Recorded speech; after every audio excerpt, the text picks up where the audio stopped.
Naniniwala po ba kayo na itong kakanin na ito ay gawa sa saging na saba? Yes po, tama po kayong narinig. Gawa po ito sa saging na saba.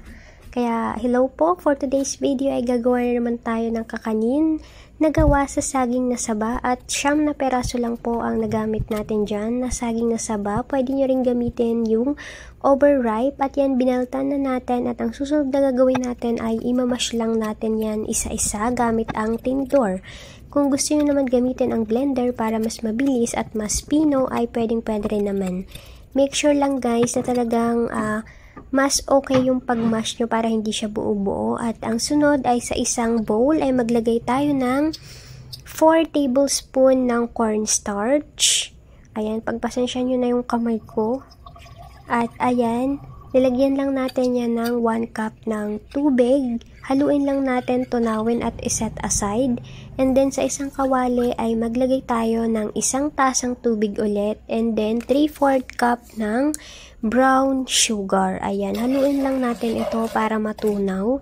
Make sure na matunaw guys yung brown sugar before natin ilagay yung ating cocoa powder. Ayan, naglagay tayo ng 2 tablespoon ng cocoa powder. Ayan, unsweetened yung ginamit ko guys. At yan, haluin lang din natin at magdagdag tayo ng 2 tablespoon ng butter or kung walang butter ay pwede na rin ang margarine. Depende kung ano yung available na pwede nyong gamitin. Ayan, haluin lang natin ulit. And then, pag kumukulo na siya, ilagay na natin yung namash natin na saging na saba kanina. Ayan. Haluin lang natin yan guys hanggang mag-incorporate yung ating saging na saba tapos yung ating mixture kanina. Ayan. Haluin lang natin, mekos-mekos natin yan. Kung mapapansin nyo, parang hindi ko masyadong na-mash ng mabuti yung saging kasi meron siyang buo-buo. At ayan, nilagay na natin yung ating tinunaw na cornstarch.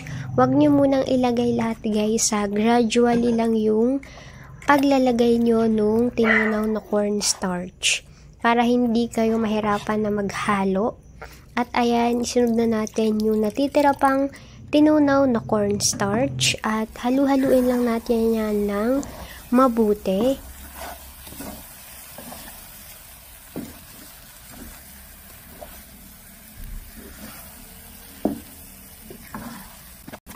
Ayan. Malalaman natin na luto na yan guys kapag sobrang thick na nung ating mixture guys. At syempre, kapag ganyan na yung consistency ay ilagay na natin yan sa lalagyan. Gumamit ako ng parchment paper para hindi siya dumikit.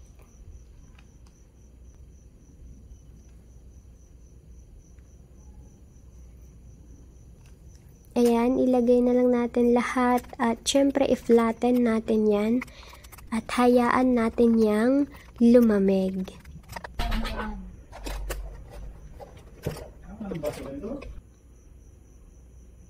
At syempre kapag malamig na yan guys ay pwede na natin yang i-cut, i-slice.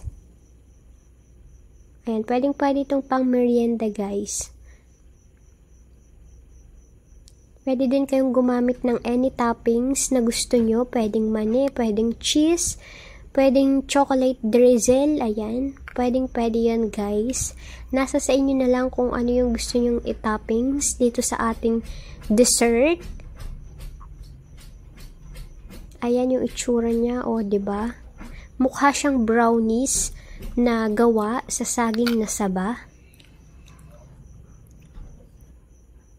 Kaya kung gusto nyo din na makagawa ng ganitong klaseng merienda at kakanin, ilalagay ko na lang sa description yung ating mga nagamit na ingredients para kung gusto nyo magluto nito ay pwede nyo rin gawin. Kaya tara, merienda tayo!